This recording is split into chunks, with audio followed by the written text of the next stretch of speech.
I'll hit record. So this is the Whole Man Academy podcast. I am Anthony Asprey. My guest today is Marius, and you were born and raised mostly in the Netherlands. You've been working as a model since 2004. You've worked around the world, over 20 countries and 6 continents, which is quite impressive. You're into psychology, sports, writing, motorbikes. In 2016, you gave your first TED Talk entitled Finding Pride in What You Do, which is really good.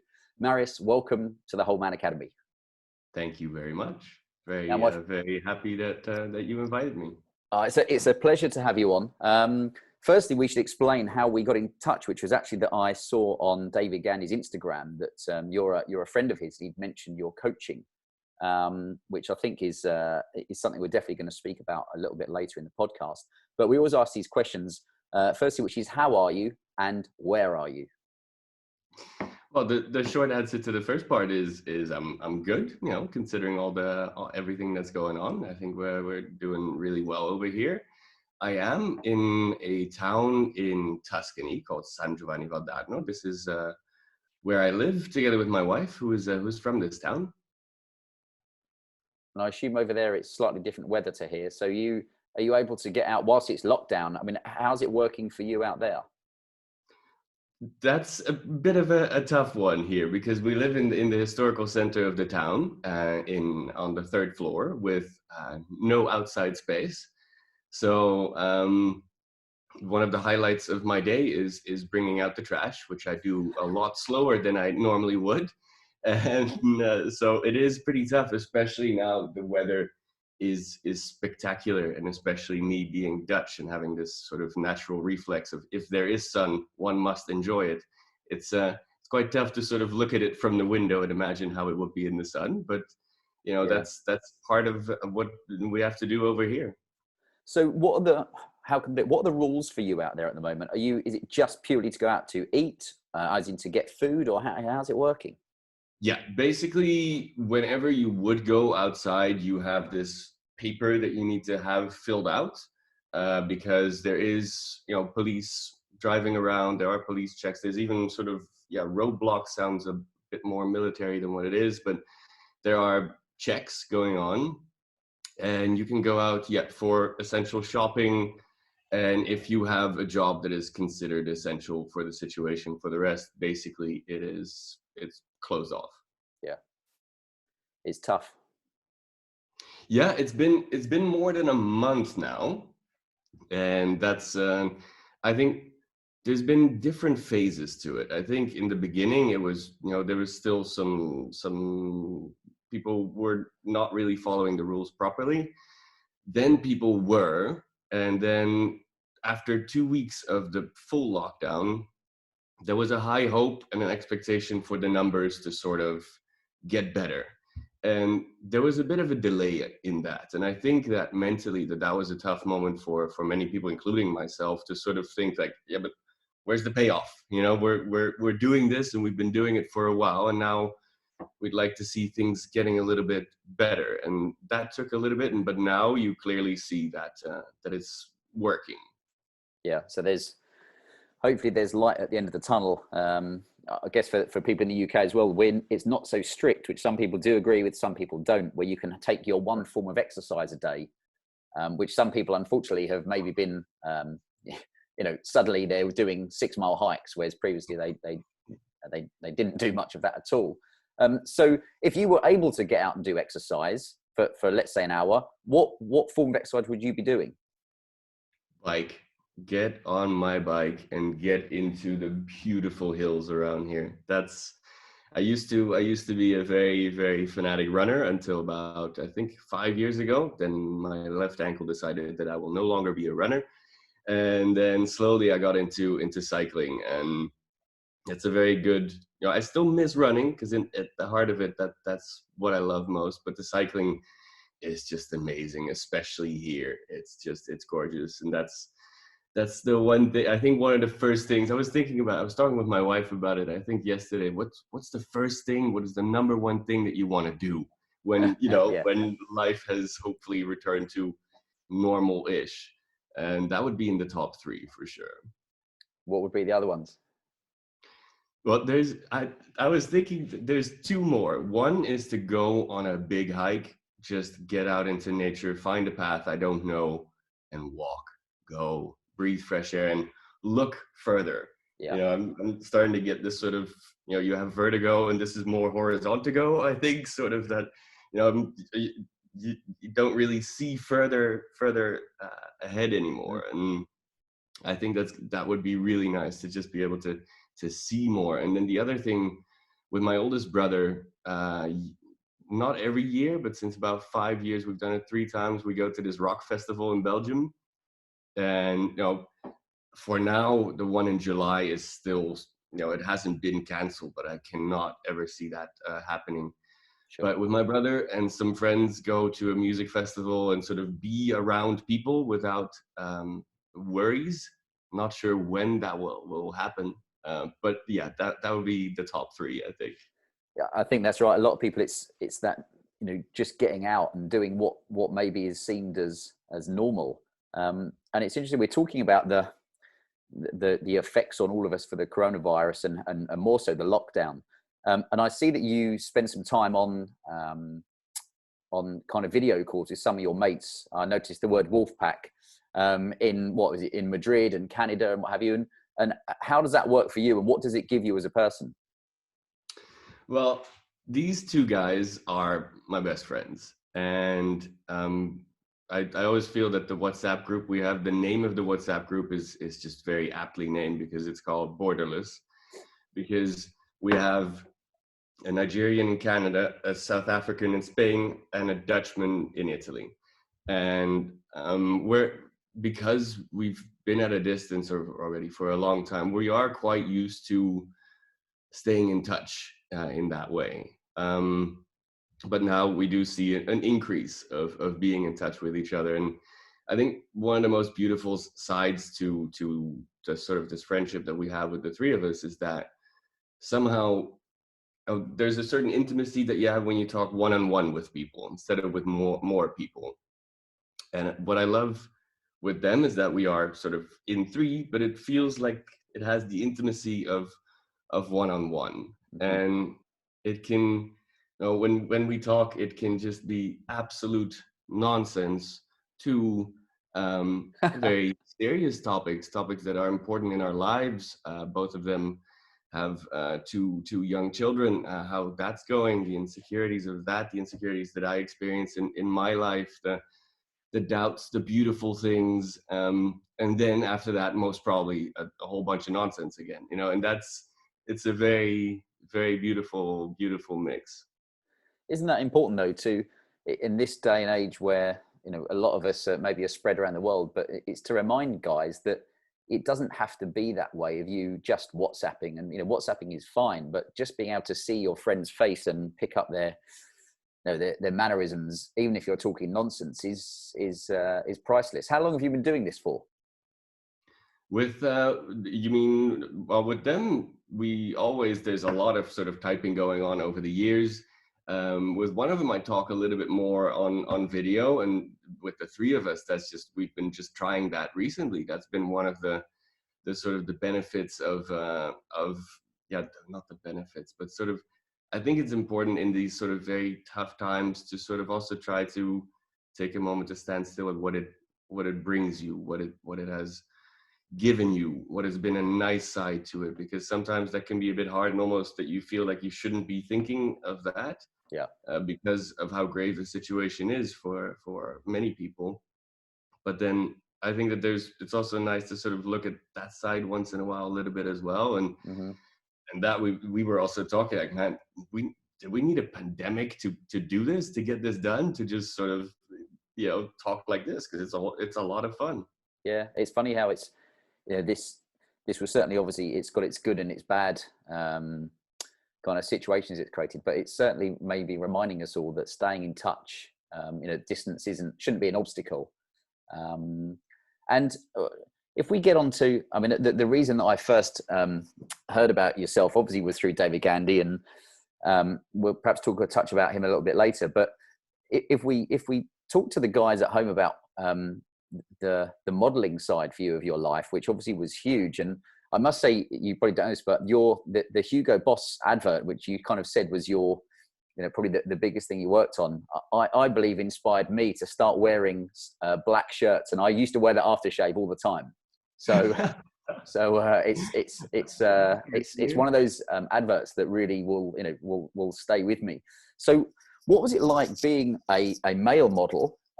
Especially because you got spotted in South Africa and very quickly had, was it 10 or 11 agencies all interested in signing up at the same time?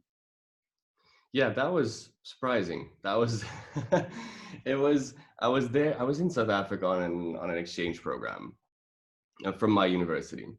And there was already before in Holland, there was, sort of other people that had approached me for this work, and I was always like, no, I don't want to do that. That's not my thing.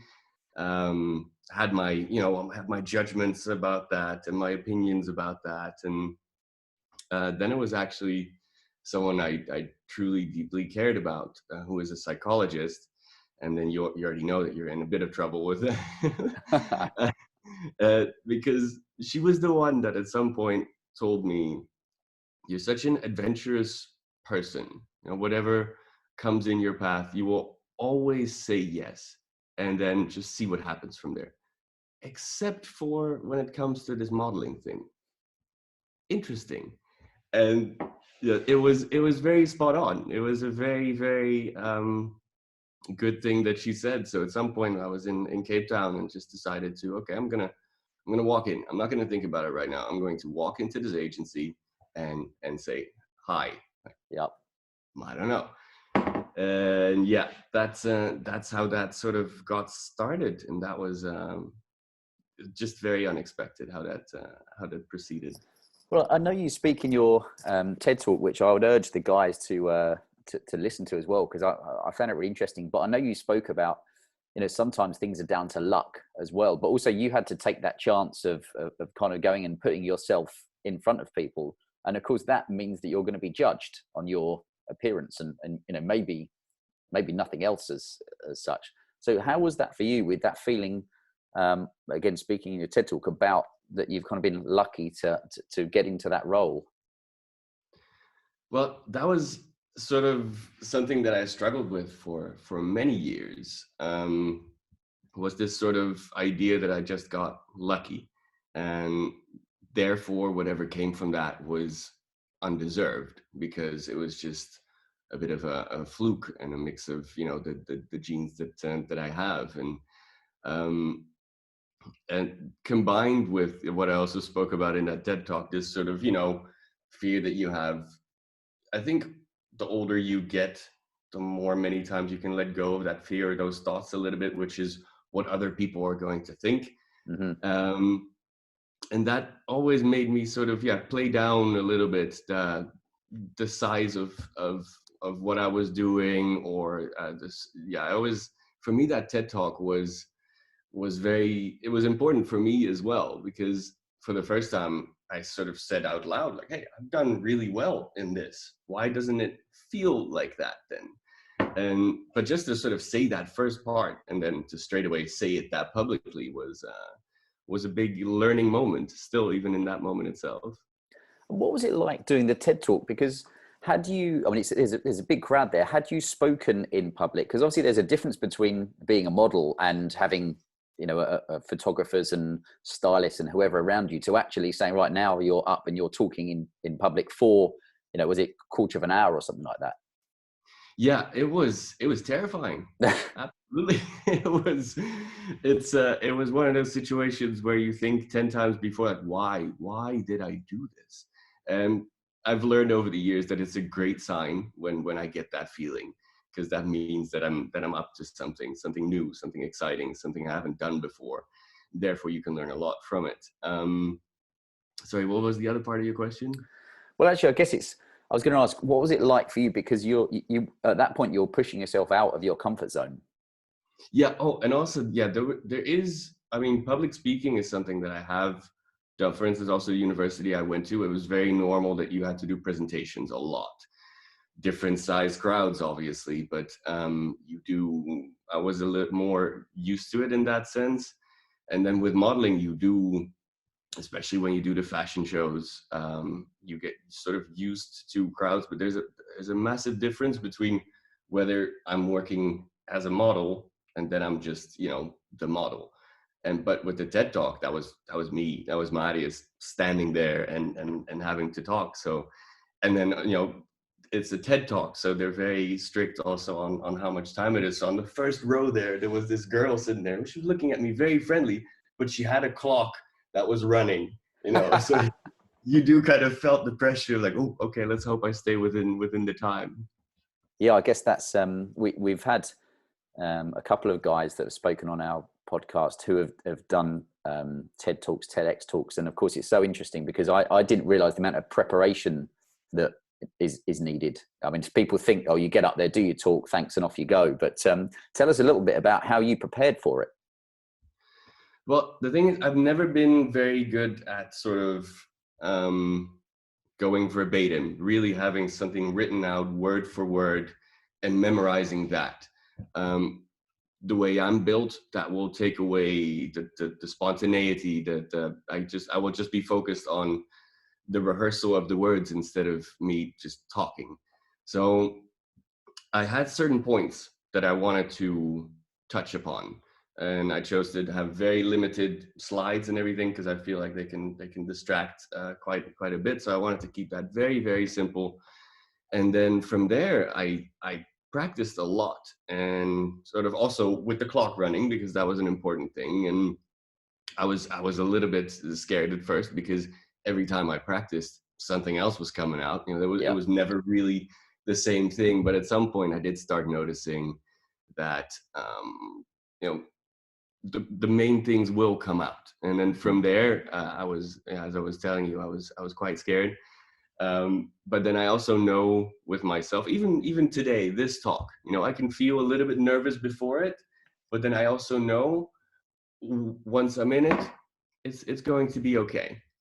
Yeah. And then there was a beautiful thing that I had to take the train from Amsterdam to Utrecht to go do the TED Talk. And one of my brothers, he lives in Portugal, and he's a big fan of TED Talks, and he's a very proud brother, proud of me, which is beautiful to have that kind of unconditional support. And I was standing at the train station, and I felt this tap on my shoulder, and my brother was there. He flew in from Portugal to be there. And yeah, so in the end, my whole direct family, my parents, both of my brothers were there that night, and that made it very special. So were they in the audience and you could actually see them? And if so, how did that add any extra pressure to you? It did not. It was beautiful to see them. I actually had to watch out that I wasn't just sort of only talking to them. But with both of my parents, I still remember this pride that was just sort of on their faces. I could see them, and I could see those expressions, and that just made me calmer. I think it just made me sort of think like, okay, yeah, this is okay. I feel like I have something that I would like to share, and I feel now comfortable doing that. And that was it was a special night. And would you do another TED Talk? Sure. But only if I would have something that I would, you know, a message that I would feel is worth sharing in that sense. Yeah. Yeah, Absolutely. I'm sure you could think of something. Jumping into when we spoke about the Hugo Boss campaign, there was something you'd written which I read, which kind of I really wanted to ask about, where you said that for that campaign you heard about it, but it was actually maybe 3 months until it was actually happening. So you had to kind of transform your body, and by that I'm guessing adding muscle on as opposed to losing weight. And you said I had to live like a monk.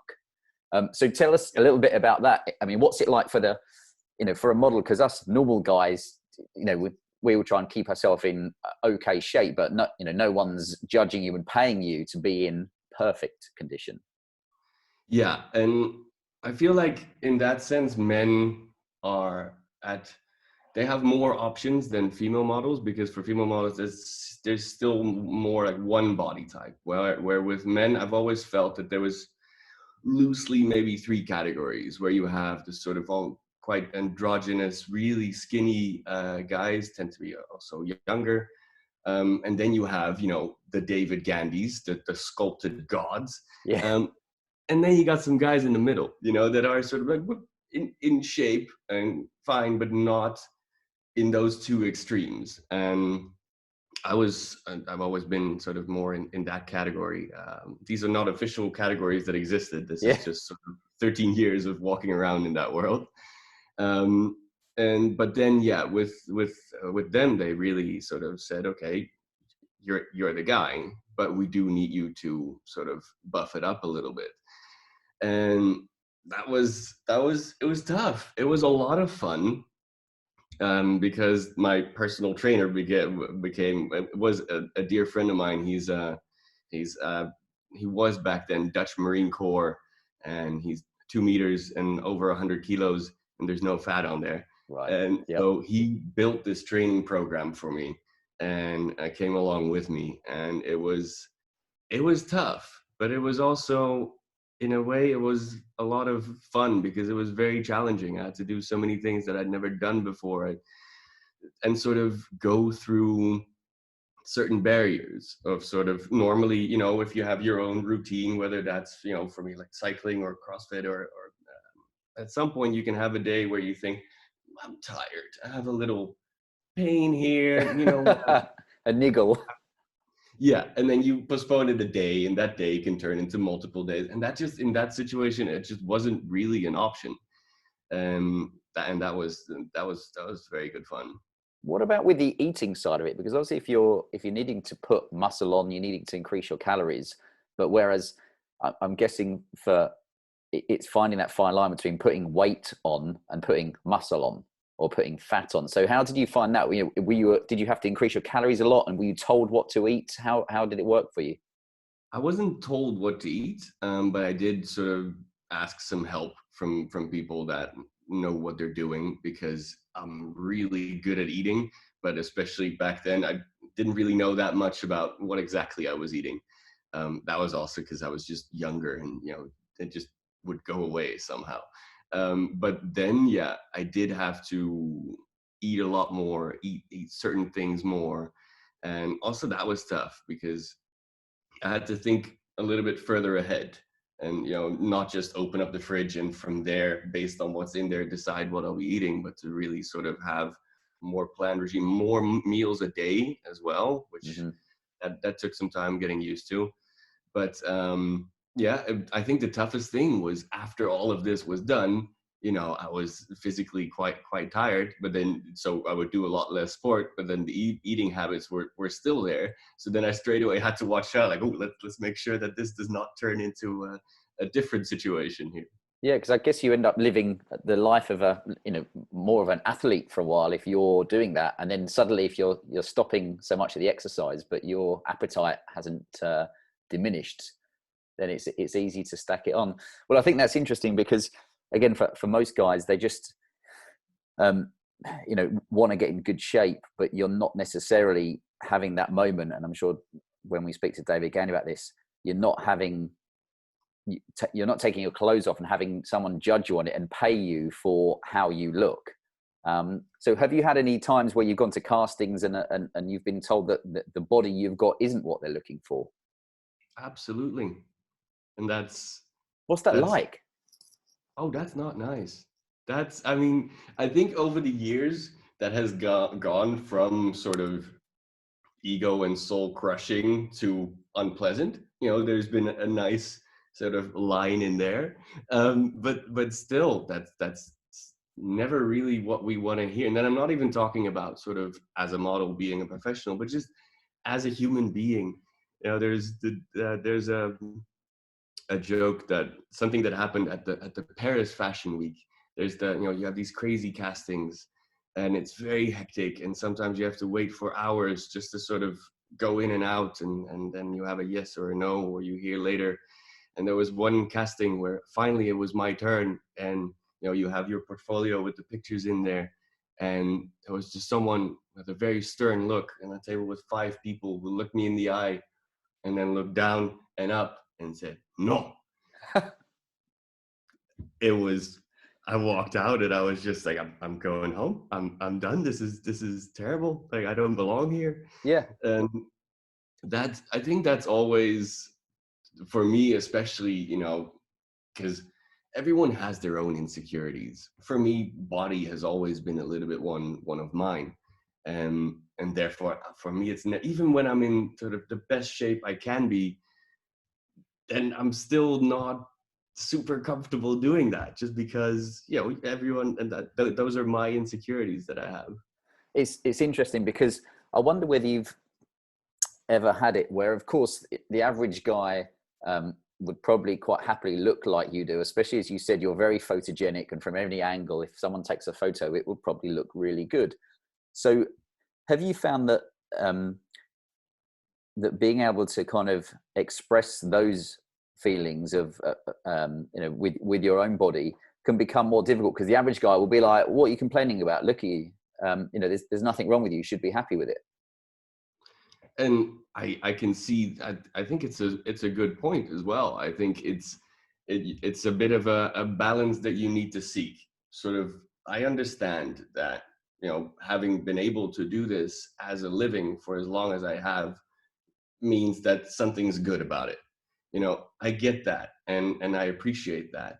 But then on the other hand, it does not necessarily mean that you are now forever sort of bulletproof in what you hear from others, or what you sort of think that others might be thinking about you or saying about you. And in that sense, yeah, it is a balance you need to seek, because I can also fully imagine that people look at me and hear that and think like, oh yeah, okay, well, let me play the violin for that guy.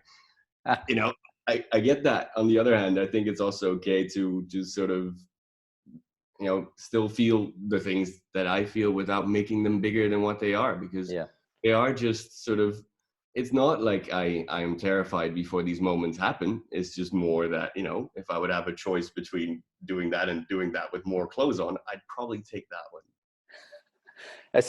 It's so interesting to hear you say that. And I just wondered if for the guys that are listening, and maybe obviously we realize that 25 or 27% of our podcast audience is female at the moment, which is interesting, seeing as it's called the Whole Man Academy. So ladies, welcome. But I just wondered, how do you stay strong in this environment that is just, it's judging you? So how do you stay mentally strong?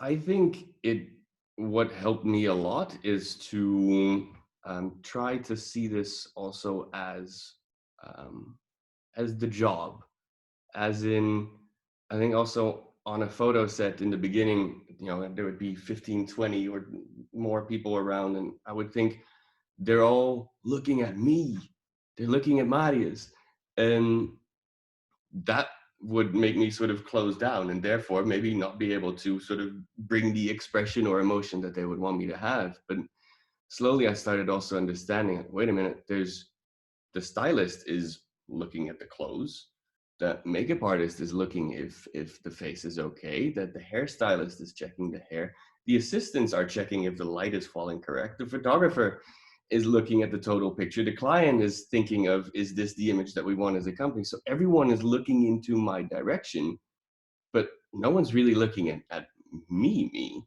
Yeah. And that always kind of helped me to sort of relax a little bit into it. And I think also just with experience comes this feeling of, okay, this is going to be all right. These are just the circumstances of my job, which is amazing because I'm in the place wherever I am. And I just need to always keep in mind that you're not necessarily the center of attention, if Yeah. that makes any sense. It's something to think about, because I also wondered the other challenge of modeling, I'm guessing, is not knowing when your next working day is, and or your next paycheck, because it's not a regular job. And I wondered how you managed to deal with that over the years. I think my number one trick has always been to, whenever I am on a photo shoot, I imagine that being the last time I work as a model. Wow. So to flip it around, and to try to always think whenever an option comes in or whenever a job gets confirmed, that's just another bonus that came. And that made me see it in a different light. And that has actually helped me a lot to sort of to deal with that insecurity a bit better. And on the other hand, I've always kind of enjoyed it. The not knowing, the sort of the excitement. But then you do notice that, again, this sort of this is a job where you as a person and you as a job, they're quite close to each other. So if there would be a period of time where I would not get as many options, or sorry, not as many jobs, I started noticing that that would also have a little bit of an impact on my self-esteem, for example. And Right. being aware of those things have been very, very helpful as well. It's great to hear, because yeah, I guess people don't think about that, of the uncertainty you have to live with of going from a job where maybe it's being paid a lot of money, but it's not a regular income, and kind of jumping from one to the other. And talking of jumping from one to the other, to get onto your, I guess, would you call it your second career, which is your life coaching? Right. Now I know Yeah. you've had a love for psychology, and tell us how and why you got into the coaching side of things. Well, coming from, I studied social psychology in university, and then the modeling happened. So I've never done anything with that in the job sense. I feel like psychology is always around us in any interaction that we have. So in that sense, you do use it. But I've always just been fascinated by human behavior and group behavior.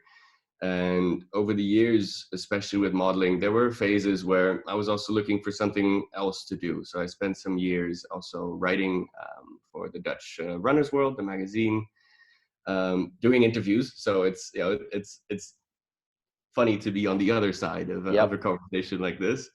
But then also my love for psychology and sort of this, not so much wanting to help people, but wanting to have a positive impact, that kept on popping up. So I think about 4 years ago, I had a year-long course in coaching. And that really sort of set me on that path, and the love for psychology and the love for making a positive impact, if possible, on people that you have around you, started shaping in that way. Is that what it's all about, is making a positive impact for you? I think so. I really believe that, there's one of the impacts that I can have in the relatively small life that we all live, is a very simple way. And that can be, getting the cashier in the supermarket to smile, to being there for friends and family, and in this case with coaching, trying to be there for other people as well.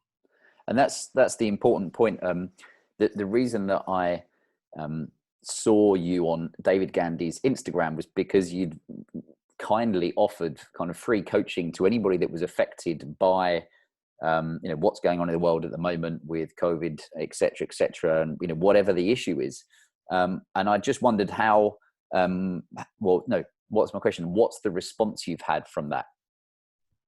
The response has been amazing. It's been very special. In the beginning, it was a little bit overwhelming, because from there I needed to set it up and make that happen. So about 2 days after I sort of published the idea was when the first appointments were happening.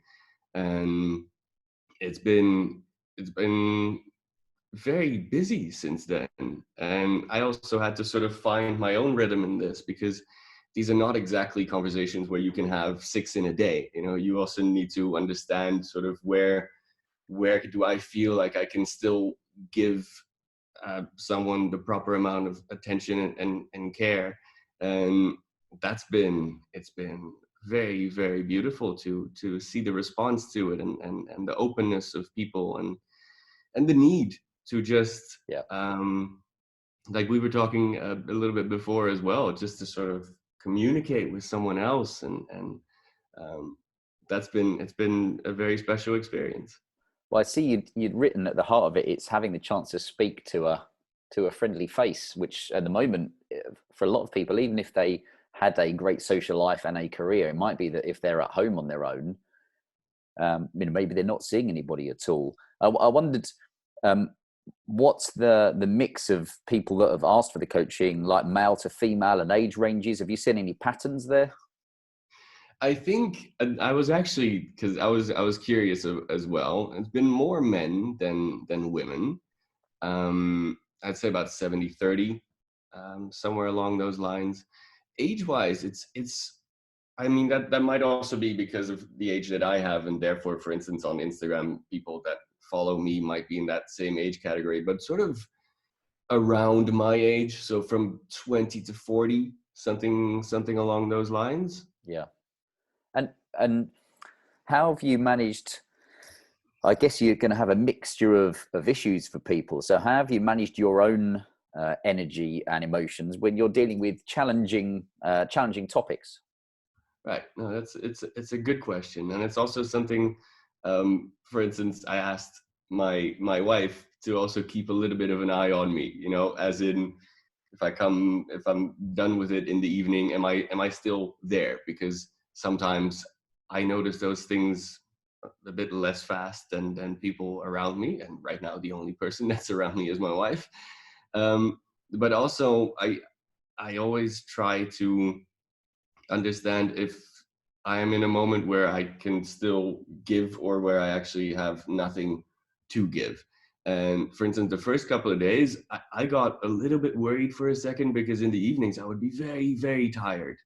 But because it's also the fact that it's different than with normal coaching. You know, this is people that until that moment they are an Instagram username, Yeah. and you just pop open the screen like we did, and you just have no idea who this person is going to be, how they're doing. But then I noticed after a couple of days that a sort of a rhythm kicked in. I was also able to relax more, which is also very, very helpful. And then from there, since then, it's just been, I think, many times with these types of conversations, yes, you might touch on more heavier emotions or more complicated emotions or circumstances. But then most of the time at the end of a conversation, there will be more, people will feel lighter. Yeah. And that is most of the time the energy that sticks with me. So yeah, that's been, it, it's always something that you need to keep an eye on. But for now, that's been actually something that I've been surprised about in a positive way. It's great because it just reminds you that it doesn't matter where you are in the world, you can impact people's lives for good. By just, as you say, putting an Instagram post out. I guess it didn't hurt having David Gandy share it on his Instagram when he's got a million followers. I just had that vision of going on there and suddenly your email just melting down, or your Instagram DMs, because you've got even if it's a few thousand people all saying, "Yep, I'll have the free coaching." Yeah, that was because I'm never the person to sort of ask someone to do that, because I'm not too active on social medias. But in this case, like, you know what, I really believe that this is something that a lot of people could be needing, and I wanted to reach more people than I can reach. So I sent a message to David, and it was in the evening, and then I didn't really check Instagram until the day after, and then I didn't forget about it, but it just wasn't really on my mind. Then I opened up Instagram, and I thought the thing was broken. I thought something was just wrong. No, that was it was very kind of him to do that, and it was just sort of very helpful to have more people just hear, like, hey, if you want, just shoot me a message, come have a chat. It is really that simple in that moment, to just bring that to to make it easy for people to just do that. And also a lot of people said, you know, I really appreciate David Gandhi, or I respect him, or he's one of my idols. And he said, you know, that you're good people. So that also made it easier in that, and that's made me very happy. Yeah, it's a great seal of approval. I wondered just for those listening, what was that like when you opened up your Instagram? Was it that you had loads of messages or likes, or is it that you just kind of look at it and it's just a colossal amount of activity on there? It was just the whole, you know, when you have those little red things that pop up that you have either some likes or a comment or new followers, or, and then in the top there's it was just everything. It was, I don't, and yeah, it was, and also it's just not something I use it, but a little bit almost more in a private way. And so that was a new thing, and it was straight away. It also, I could feel straight away kind of exactly the reason why I'm very careful with social media, because I started getting this stress of like, I must respond. I need to respond to everyone. And that was that was a form of stress that normally I either avoid or just don't experience, because I don't have that kind of social media power. Well, I was going to ask you, with from when you started modeling, obviously the social media juggernaut has, it's just grown bigger and bigger over the years. So at what point would you have got into social media, and would you have used it to kind of improve your career? No, that was never, I think, that was just, I've never been very good at, self-promotion sounds too negative, but to sort of put myself out there in that sense. I could see straight away when social media was coming up more and more that would not really be my way. And if that would impact sort of in the end the modeling, okay, I can live with that. And so that was always just, it was a pretty conscious decision that over the years now, you know, you can go to a casting and they ask you, how many followers do you have? And that question can still amaze me, but it makes complete sense in how it is today. Yeah. But yeah, that's just never really been, I think, my way to approach it. Your thing, I guess. I mean, I'm in my 40s now, so I haven't grown up with it, and I'm very thankful I haven't, because you see the pressures for maybe the younger guys in the limelight who feel like they need to share everything that's going on. It's especially for their career, more so maybe the personal trainers, and you just wonder how much of their life they end up having to dedicate just to self-promotion on Instagram, to then go into as you say, with a model, with a casting, and those people already know a lot about you and your life. Yeah, and that's always been something that I've been hesitant about. In sort of, I'm a private person in the sense that, you know, the people that I have close to me, the people that I love and that I feel comfortable with, I try to be as much of an open book as I can, but I don't, I don't necessarily would need to share that with everyone. I wouldn't feel comfortable with it somehow. Maybe also, I mean, I'm turning 37 soon, so I think it's also related to the fact I also didn't grow up with that, and yeah, I just haven't really. I don't feel comfortable with sort of sharing too much in that sense. That's it brings me beautifully onto my next point, which was, I know during your TEDx talk, you said about the importance of stopping, worrying about the opinion of others. And I guess that, for you, beautifully, it leads from the modeling side. But how do you think that is kind of shaping your mindset these days? I think, I mean, up to a certain degree, I can only speak for myself. I will always care a little bit about what other people are thinking. And in a dark night, when the dark thoughts come, I'll probably think that they're thinking the most negative version of what I could possibly imagine.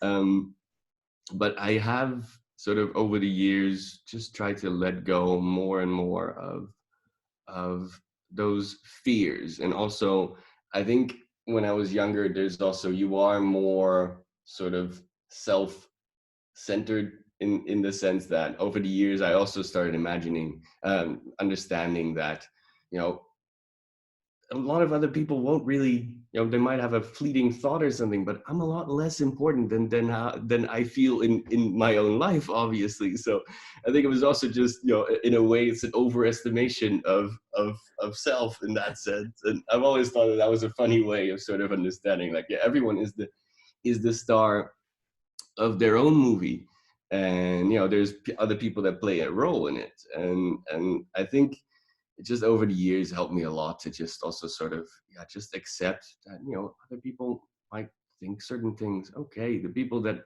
I, for me is important, those are the opinions that matter. And if they have something to report about, you know, that wasn't very nice, or you know, think about that for a second, then I'll listen. Yeah, it's an interesting realization to have. It's so important. We had on a previous episode a coach who, you know, said the same about everybody's starring in their own movie. And I guess for you also on the modeling side of it, if you spent your whole time worrying about what everybody thought, when you've got everybody looking at you for exactly what you look like, it's probably not going to be time well spent.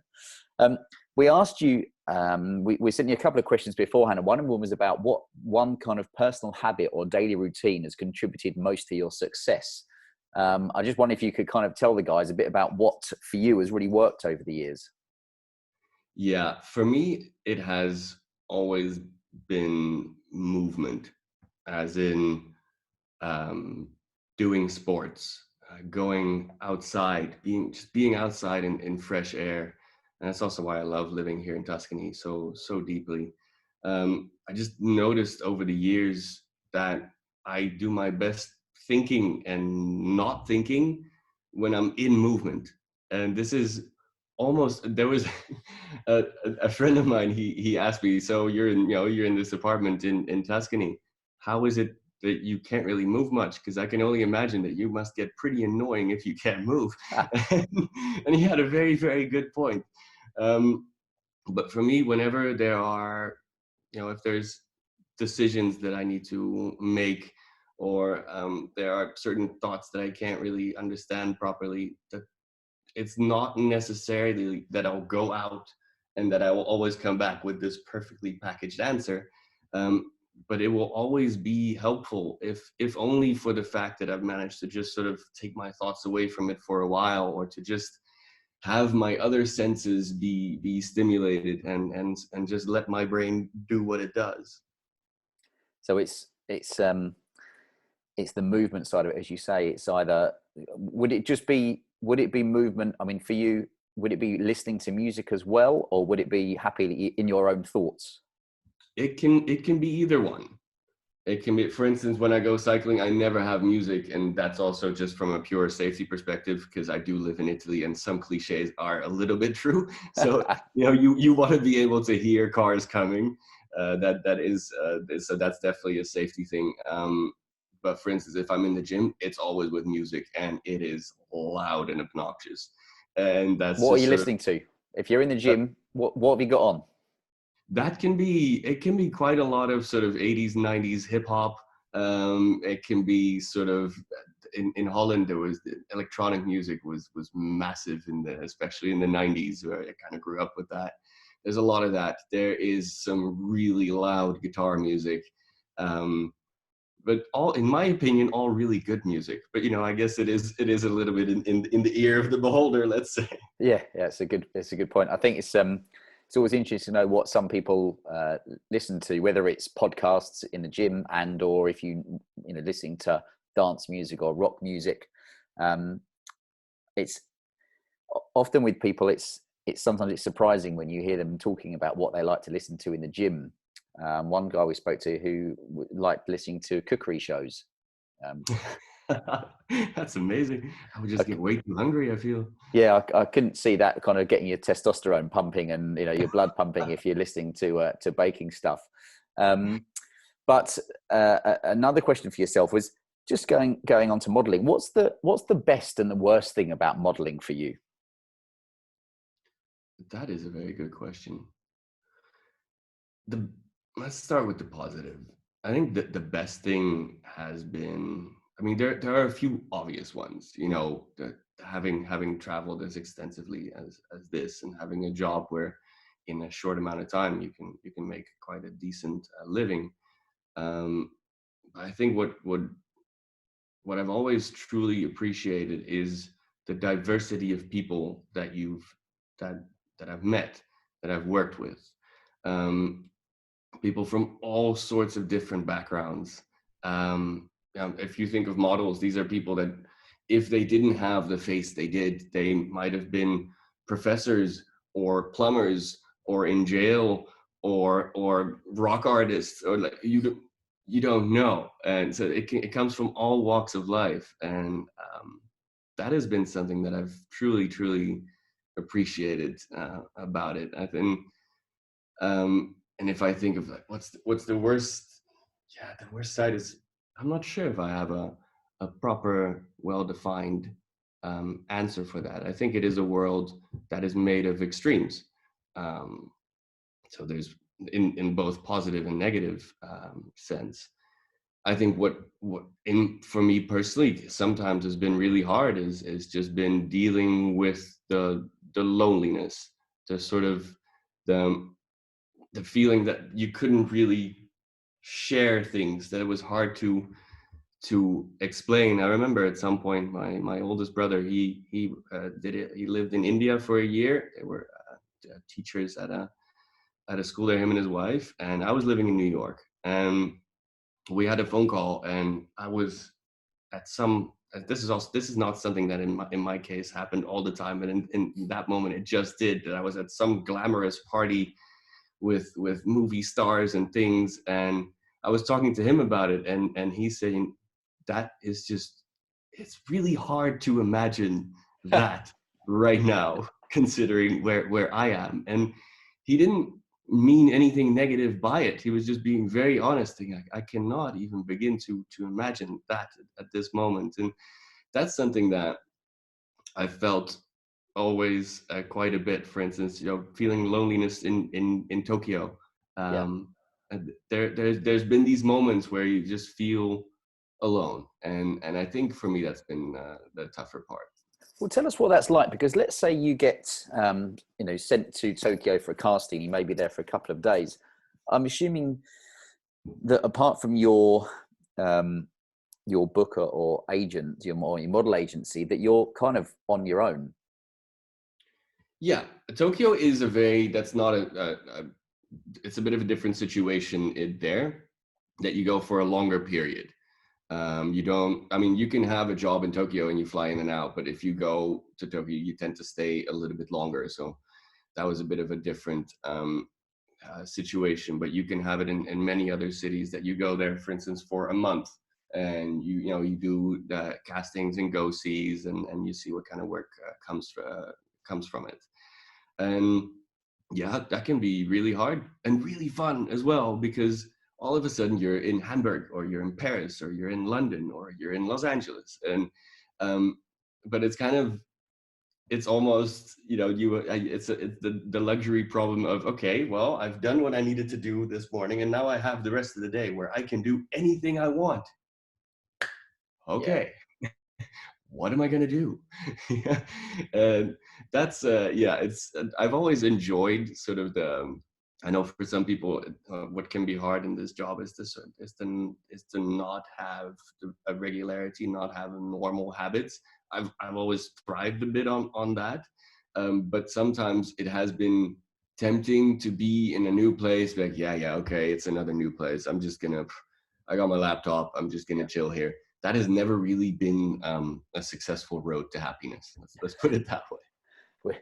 We should write that down. But you just mentioned LA, and I know one of the videos for one of the campaigns you did was for they got you dancing, and you'd written it was making a disorientated Dutchman dance, which I thought was beautifully written. But what's that like? Because if you're going into castings and are they asking you to do things that you if you're not a dancer, you don't really want to do, but you're going to do it because they're going to pay you well, and it's great exposure. So what's that like?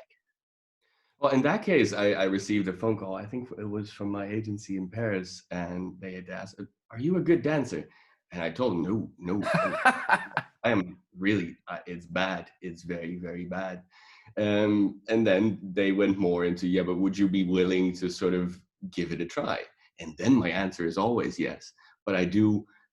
I feel like you do need to be honest in those moments, because at some point it will catch up. Because if I would have been like, oh yeah, no, I'm a great dancer, that was, that they were gonna find out, let's put it that way. And that was no, that was quite an experience. And that was a typical situation of being extremely far out of your comfort zone. And that was, I had so much fun on that one. It was terrible, it was embarrassing, and it was a lot of fun. I can only imagine that moment. For not necessarily many of us guys are blessed with fantastic dancing skills. So yeah, to be told that you're going to be up there and judged on not just how you look, but how you dance at the same time is a challenge for the best of us. The other question we wanted to get onto was also about really for you. You've changed careers, and whilst you were modelling, was there ever a point where you thought, I don't want to do this anymore, and you didn't know what career you might move into? Yes, for sure. I think there's also many times I thought like, okay, maybe this is done. I've always been fascinated as well as when do you take that decision? Because that can be a tough one in itself, because it's kind of, because you never know when the next big thing is going to happen. It's kind of, say you played the lottery for 10 years, when do you stop buying that ticket? Because maybe next month you win, you win the big prize. But at some point I do think it's important to think further, to move along. And it can be difficult, because it can be difficult from the sense that you might need to take a regular job that pays a fraction of what you're used to, and you're working way harder or putting in more hours. Or for instance, you'd like to do a little bit of both, but then from the modeling perspective, it becomes harder for agencies to book you if you are not permanently available. Sure, yeah.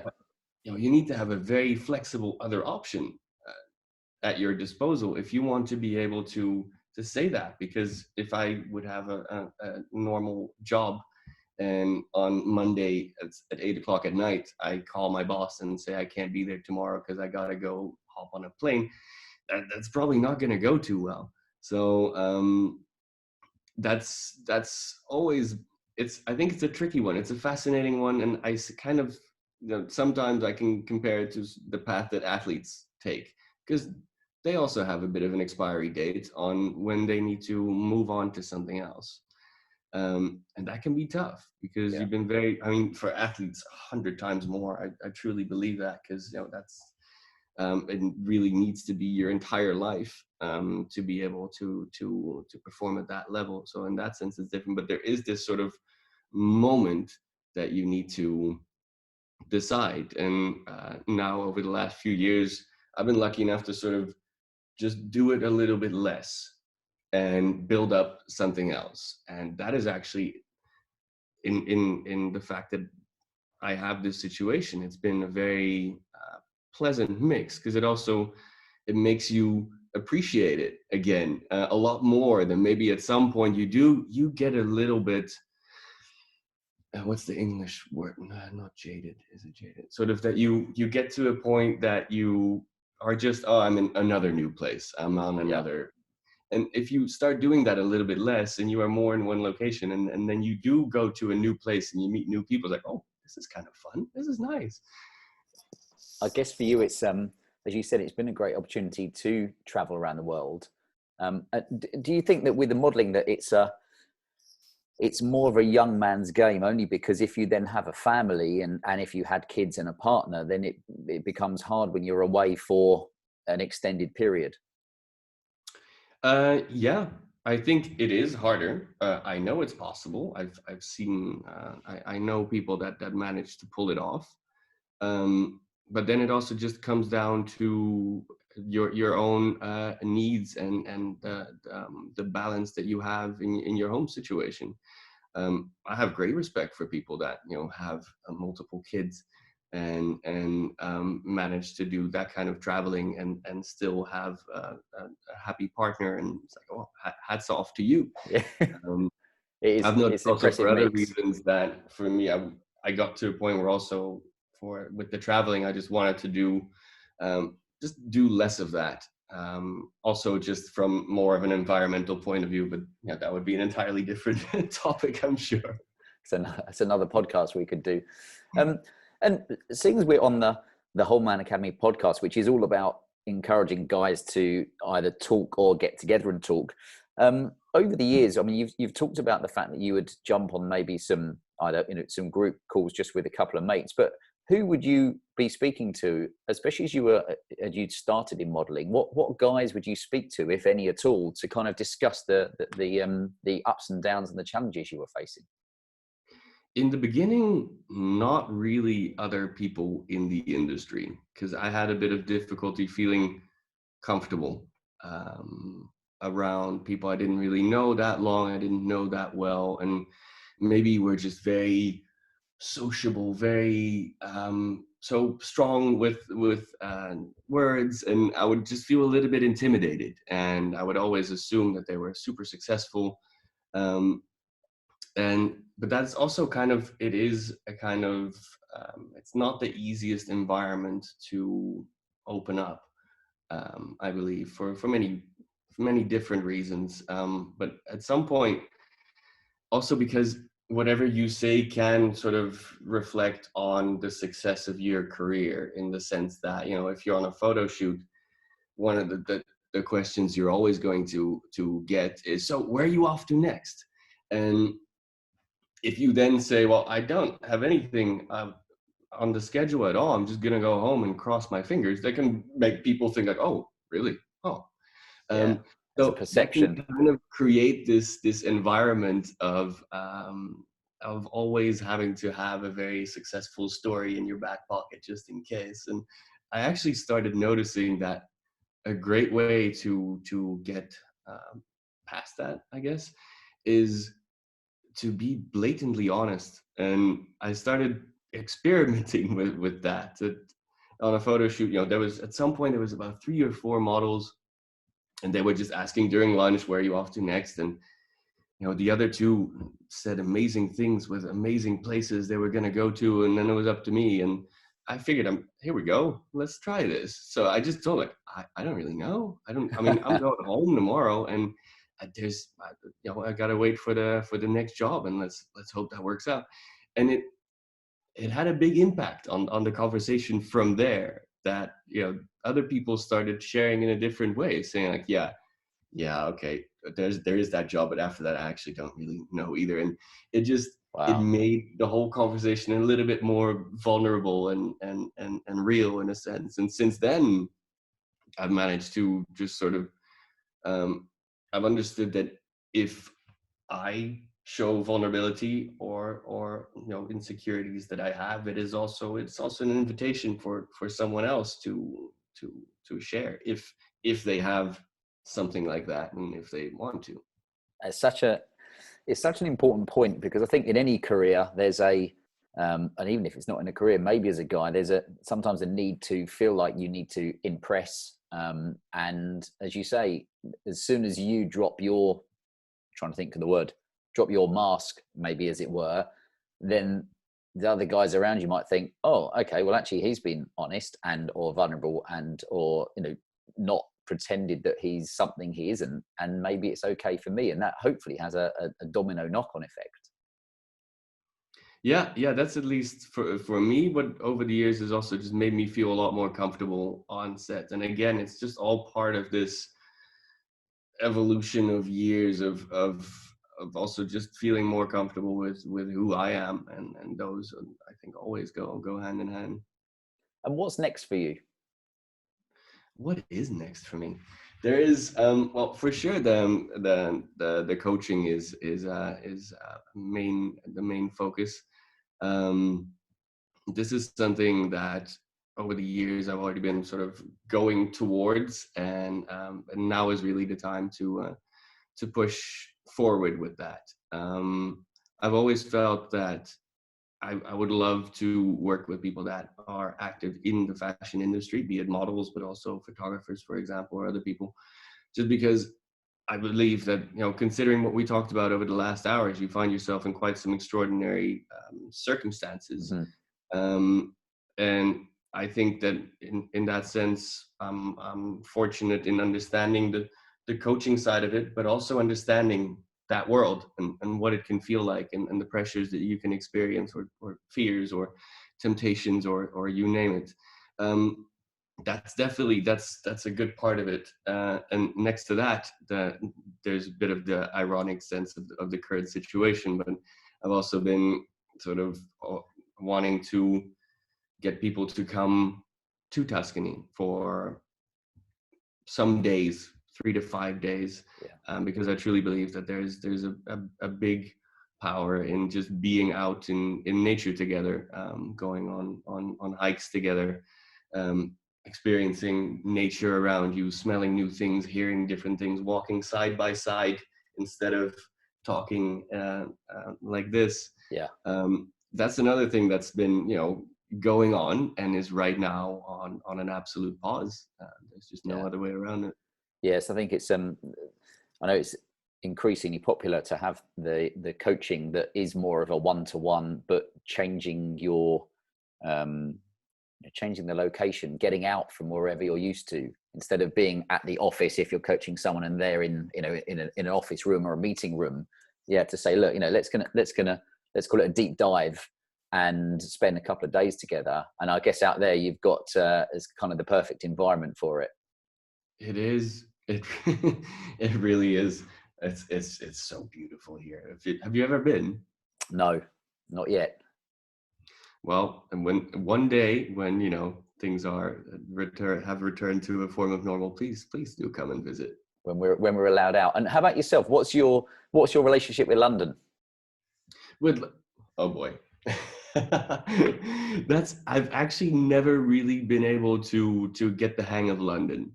I've also I've worked there from time to time, but if I look at sort of the bigger fashion capitals, London I've worked the least in.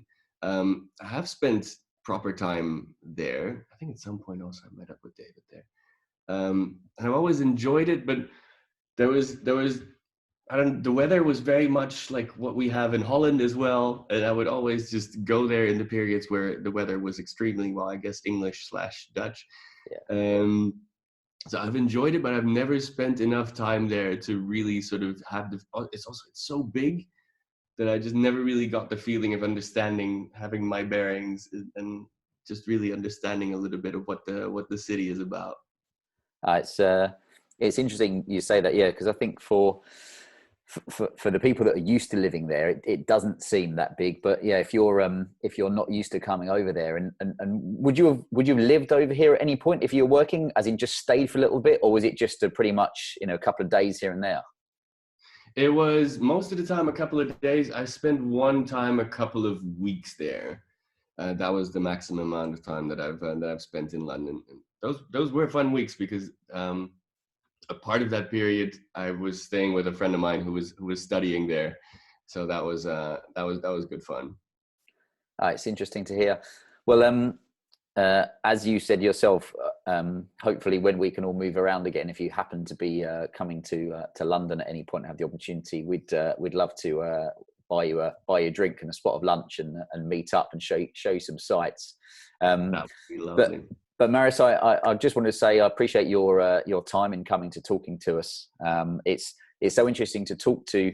We're really trying to have a mixture of guys who have got an inspiring story, have got lessons to learn, but also it's just interesting to hear. I don't know about the guys at home, but for us, what's it like, as you've said, being a model? What's the ups and downs of it? And we're trying to create a real mixture of people on the podcast that you can listen to that you might not have listened to beforehand. So thank you for that. Also to acknowledge you for the coaching that you're doing, because I think it's a great thing, especially in this time of need, that anybody can reach out to you and hopefully add some value back. So thank you very much for that. Thank you for having me. And if people want to get in touch with you, is it best to jump onto your Instagram or go to your website? What's the best way? Yeah, I think those are the two best ways. You can go on the Instagram. It's just my full name. My last name is for non-Dutch speakers always a bit of a hassle. But how would you describe for us English guys? I mean, I used to spend a lot of time with Dutch clients, and sometimes you would get their names completely wrong. How would you tell us to pronounce your surname? Hordijk. Good. We should replay that one so everybody can say it and test themselves. Brilliant. Well, look, I just thank you very much for your time. It's great to speak to you, and hopefully we will speak to you again at some point. Thank you very much.